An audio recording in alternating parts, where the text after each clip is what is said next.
Cool. Yeah, well, let's hop in. It's great to meet you. Thank you so much for taking a minute out today. I'm looking forward to getting into it.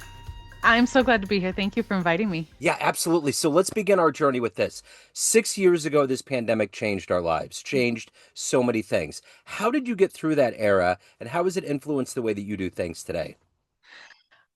So when COVID hit, I of course was laid off from my corporate job, just like everybody else. But because my background is in photography, specifically real estate photography, and living in Idaho, everyone was flocking to Idaho.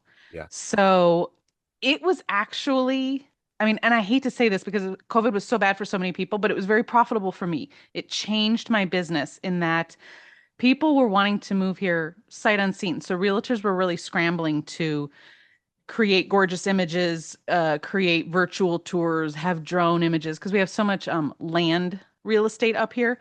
So I was busy during COVID and it was great in the moment because I was able to make a good income. But afterwards, I was just burned out. And I'm like, I don't want to be a part of like a hustle culture anymore. I want to create something that's more mindful and something that's more real. Yeah, for sure. Well, and I think that was the fork in the road for all of us. In one way or another, we had to decide that we were going to either sink or swim, Yeah.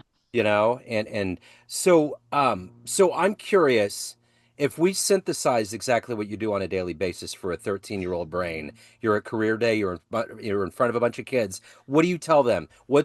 How do you explain what you do daily? Well, considering I'm in sort of a transition phase, it kind of depends on the day. So, one minute I could say that I spend my day driving around to beautiful homes, taking pictures of them so that they'll be enticing for someone to want to move into it. But then another day I can say, because I have two separate businesses going, that I read business books and improve my mindset so that I am a more valuable business person.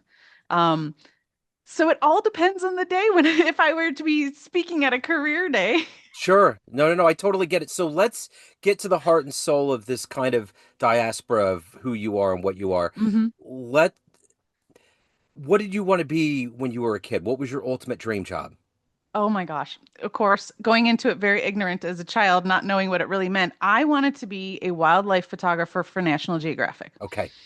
And I thought that just meant traveling the world with a camera in hand, and then this just random, unique, stunning animal would just stumble in front of me. And of course, I would capture it. I Yeah. did not realize that that meant, trudging through mud in the dark, in the cold, sitting for many hours, hoping that you catch something interesting.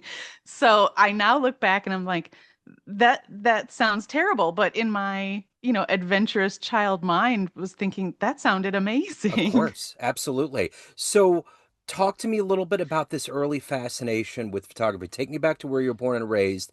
How did this hybrid of photography and business like evolve into who you are today? I think it was just being unwilling to be told what to do. I've never been someone who was happy just to take direction, even as a child. Like, no, that doesn't work for me. I want to go do this thing instead. So photography just kind of led me to be able to do what I wanted and create what I want. So in the moment, I could change from I'm going to photograph weddings. Okay, now the market's oversaturated. Now I'm going to evolve my skill set into photographing real estate because there's a demand for it. Or even during COVID, when everyone was spending gobs of money on their dogs, I was doing dog portraiture because I'm able to like evolve my skill set to just kind of what I'm feeling in the moment. Um, so growing up, like I didn't have like a lot of my parents weren't very disciplining or let's be honest, encouraging. So I never kind of had this path of, oh, you need to go do university, you need to become a doctor or lawyer, and this is your one career path. Yeah. So it just kind of let me evolve to what my mind was thinking at the moment. Being a photographer, and I love taking pictures. I've taken them since the darkroom days of the late 80s. So I love taking pictures. So take me back to the beginnings. How did the fascination with still images happen for you? A lot of it was in high school, not wanting to do the typical math and language courses. I wanted to be in the art room. I wanted to be creating and doing something that the other kids weren't doing. I wanted to have a more unique perspective. And, all the other kids, I went to a very high achieving high school, and all the other kids were on this university pathway. I didn't want to do that. I wanted to be creating something unique and being looked at as, oh, she's got a niche that nobody else is doing. It was sort of that just wanting to be looked at differently than all the other kids. Yeah. What was the first camera? I What was still it? have it. It's a Canon AE1. Cool. I got it as a high school graduation gift. And I remember it was such a big deal because, my family wasn't really wealthy. And right after, it was like the day after we had high school graduation, my parents took me to the used camera store. And it was a big deal that they spent like $500 on this, film camera. And I still have film in this thing from like 20 years ago that just Wow. because I evolved into digital. So I'm curious, like I should just get it developed and I have no idea what's on it. It could be Yeah. pictures of my cat that's been dead for 20 years, or it Yeah. could be pictures of my friends. I have no idea. That So could be like the subject of a TV series or a movie too. What if there's something on there that is like the key to something in your life that you didn't, it could be, that's the beauty of photography. So, did you resist digital? Did you embrace it when it came out? I resisted it because it was a little foreign and I wasn't in like a cohort to learn all the new things. I was on my own. So I was a little resistant. And also it was a huge transition and expense. Yeah. All of a sudden, my film camera is obsolete. My lenses are obsolete. The stash of film in my refrigerator is obsolete. Now I need to go spend 5 grand on new stuff. So I was a little hesitant. And I remember when digital first came out, it was not high quality. Like you No. could only print like a 5x7 or 8x10, and I It- go big or go home. I want to print billboards. So yeah. I was hesitant, yeah. I took thousands of pictures. I walked around. I thought that I was in New York City and I was like working for, a major magazine, just snapping shots everywhere. I absolutely loved it. So I want to know this. What was the Hmm. first picture that you took that you got a really visceral, wonderful response from somebody, whether in the form of a paycheck or a compliment or something, exposure? Do you remember the first picture? Yeah, I used to always kind of just treat it like a hobby. And then a girlfriend of mine, I met her at a class. There was a camera store in LA called Sammy's Camera, and they would teach classes. And so I was taking a class, and she was a photographer, and I was asking her, "Oh, what do you photograph?" She goes, "I do stock photography." And I was like, "Oh, I don't know what that is. Tell me more." And so she was telling me about it, and I'm like, I love the idea of a passive income. So she started teaching me about stock photography, and I just started photographing random things around LA, like office buildings. Well, there's some very beautiful yet kind of generic office buildings, Yeah. and they started selling like gangbusters. And while it was not a memorable photo in like, ooh, this is architecturally unique or this is art, it was, this is passive income. Yeah. And I'm a fan. So it really changed my perspective on, do I want to do this for art or do I want to do this to make money? And it can be both. I can take my camera to Europe and photograph beautiful cobblestone streets and thousand-year-old architecture. And that's great. That's fulfilling for myself. But I also want it to be able to generate passive income. And good for you for having that sense, that business sense, because it's true. It's like, being a starving artist, I guess, can have its, like, I don't know, it's Warholian glow around you. But at the end of the day, even Warhol and all of these other people, they had to make money. Yeah. They had to have a level of audience, and it's that whole argument of the tree that falls down. If you don't hear it, did it happen? And it's kind of like that with photography. If you just Mm-hmm. kind of hoard all of this because you're doing it to be artistic, what do you really do? I mean, it's great, like you said, to have that hybrid of personal and professional, but you do ultimately want people to see what you're doing, right? Oh, for sure. And I don't know who came up with the glorification of starving artists, but that sounds terrible to me. Yeah, yeah, I have no desire to starve. I want air conditioning and Netflix. yeah, And in order to do that, I need an income coming in. absolutely. So let me ask you this. If you Hmm. had your druthers and you could just go, photograph whatever you want, what do you do? What's your kind of thing that you really dig into? The weirder, the better. So Okay. whether it's going to some unique location like, I don't know, the Costa Rican rainforest or out in the desert doing astrophotography. Anything that is unique and weird. I have zero desire to photograph what everyone else is. If everyone else is photographing weddings and babies, great for them. I hope they love it. But I want to photograph something that's going to be more memorable Yeah. and set me apart from someone else. And a lot of that has been the astrophotography because normal people don't know how to do that. Everybody can take a great photo of their kid, their dog, the view while they're camping, because everyone has a gorgeous camera in their pocket on their cell phone. And that's the Nobody knows how to, nobody yeah, knows how to do weird star trails or things like that, you know? totally. Totally. And that's the thing. That's the art, that's the real science behind it. And that's the other thing too. I mean, when you hear like it used to be 20 years ago, you had to have a camera. You really had to be serious about wanting to do it. Now everybody's a photographer. Yeah. Does that bother you at all?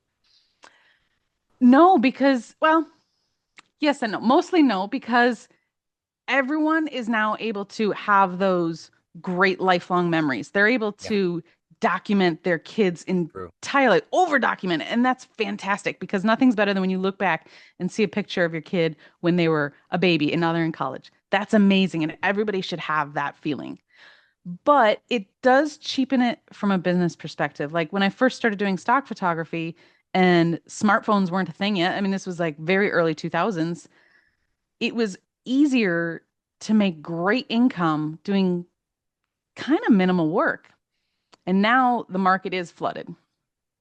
Stock photography is abundant, and now AI is coming in, and you don't know what's real. And yeah.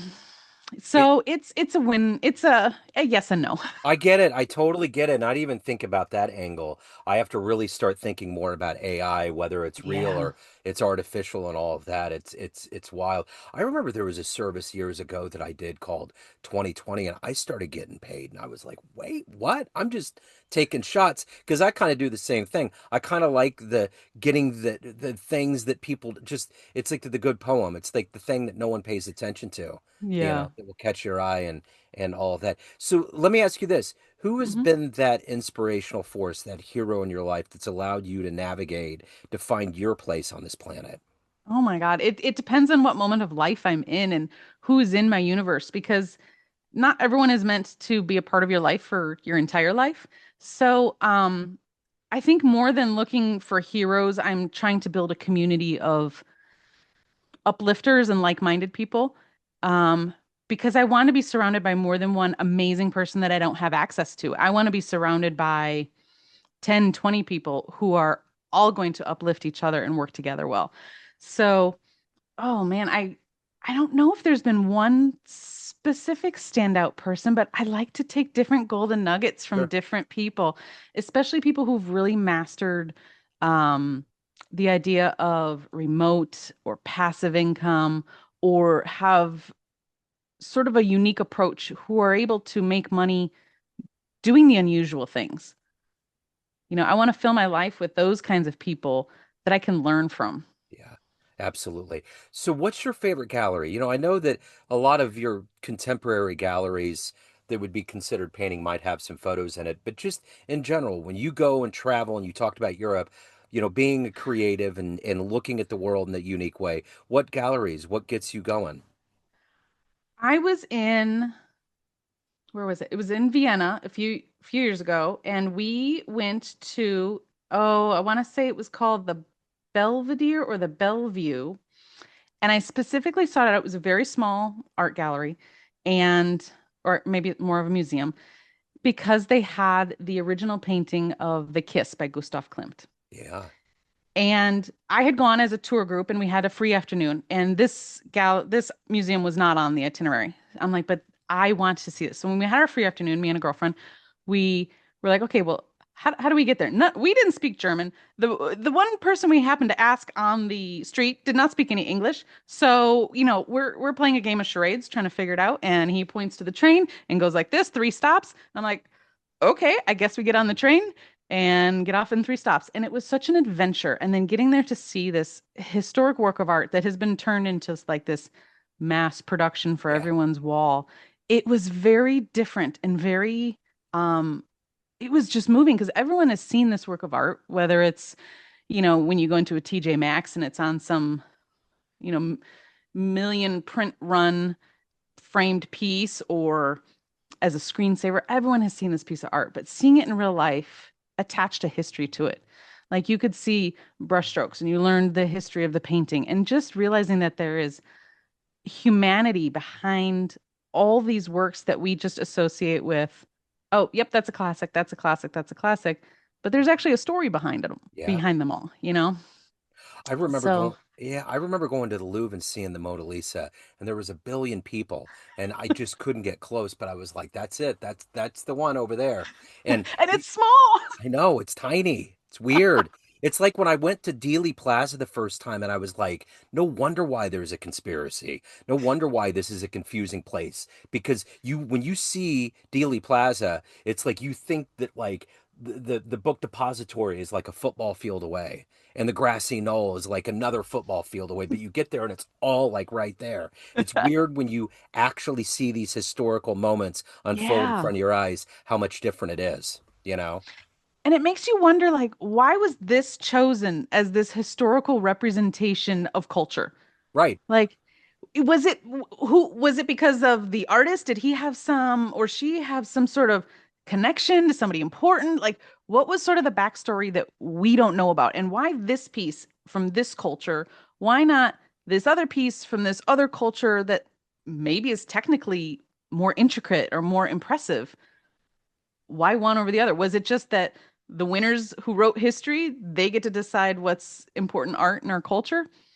I I mean, don't it's know. kind of like the weird question in America now. How is this president immune to anything that he's doing that every president, if they did even an eighth of what he did, would be totally gone. Like, and I think about viral too. Like I read a book at the beginning of last year about the nature. There was a guy that broke down how things get viral, and it's completely weird how it happens. I mean, and at one point he even broke down like Monet. Like Monet, it was in the beginning of having like shows, and they had just paper that they would put on walls or they would word of mouth and he just started having more shows, more people came, more people saw it. That's kind of an organic way, but there's other things where it's like dance crazes and the Harlem Shuffle and all these things online. Like how did these things become this phenomenon? And it doesn't make any Yeah. sense, you It know? doesn't. It doesn't.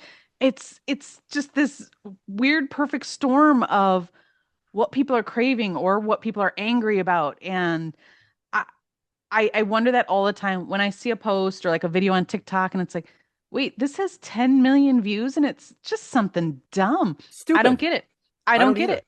I would love to get it because I would love to make a video that got 10 million views. I mean, I'll put blood, sweat, and tears into something and post it, and no one will watch it. I'll put up something stupid just so my kids can see it, and it's like getting thousands of hits. Like, what are you doing? What is this?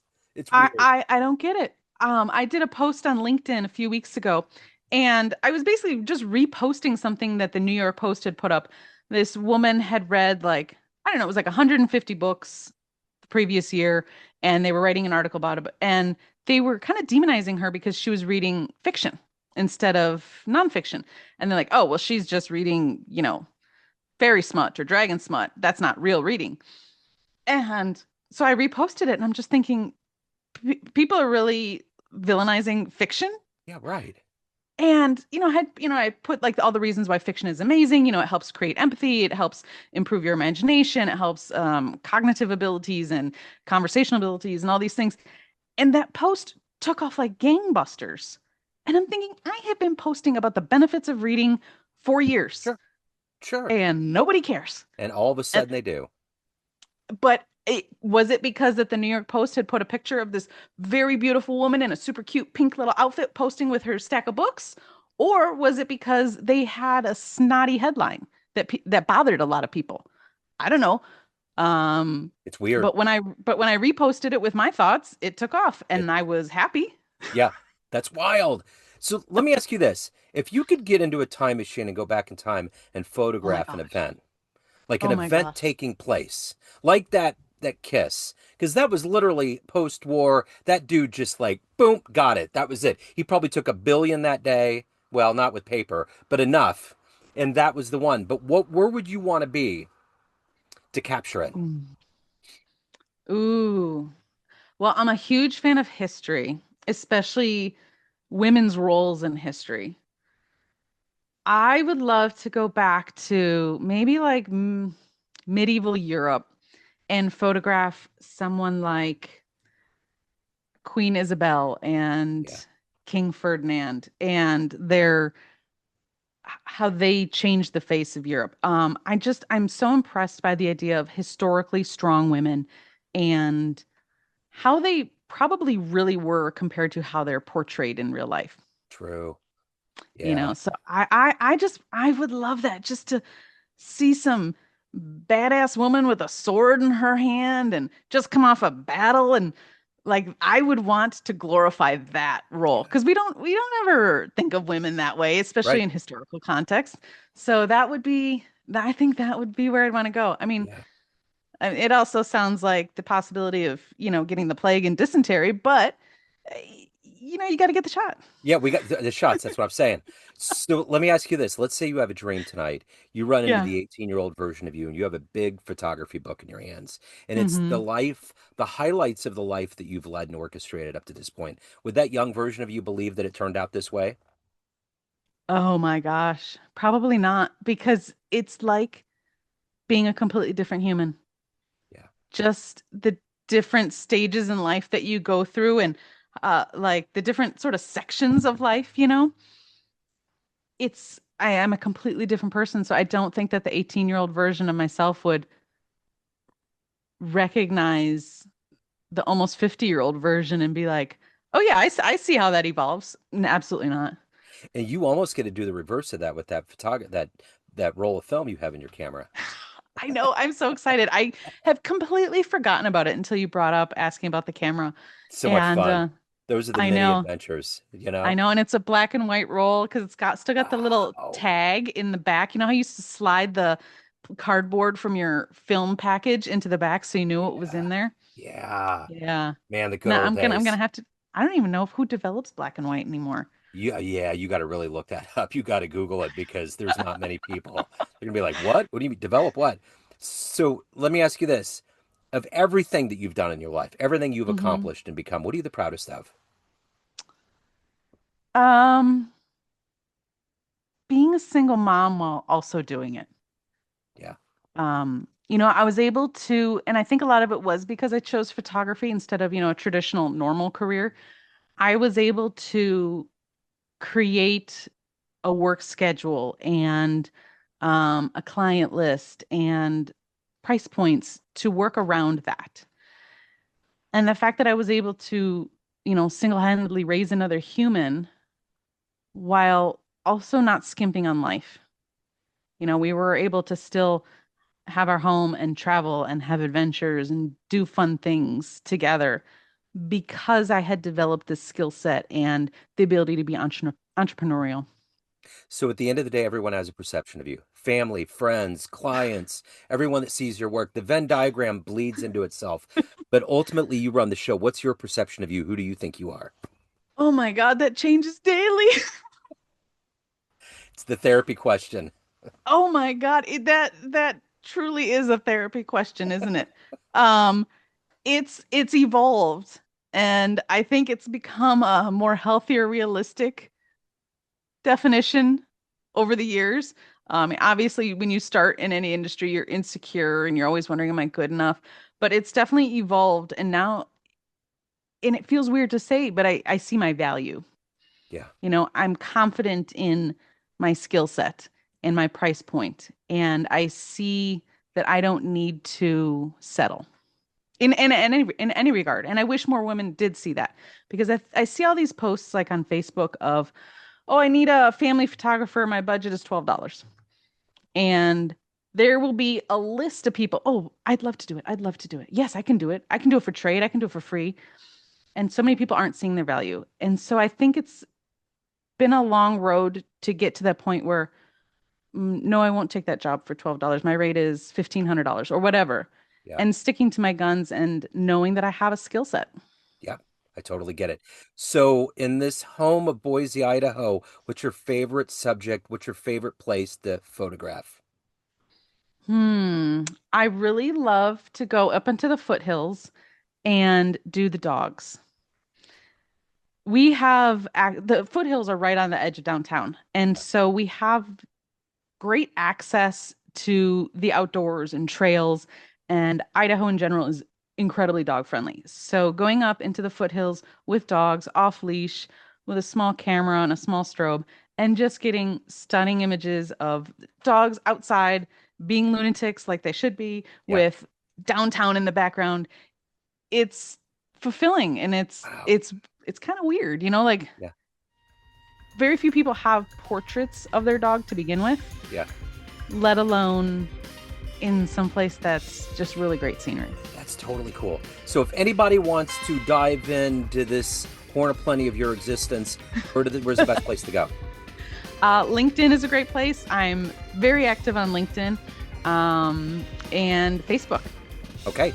I will Yeah, put links in the show notes. This has been thank you so much. absolutely wonderful. Thank you so much for taking a minute out today. Best of luck. Thank you. I really appreciate it. Thank you so much, Joe. Yeah, you bet.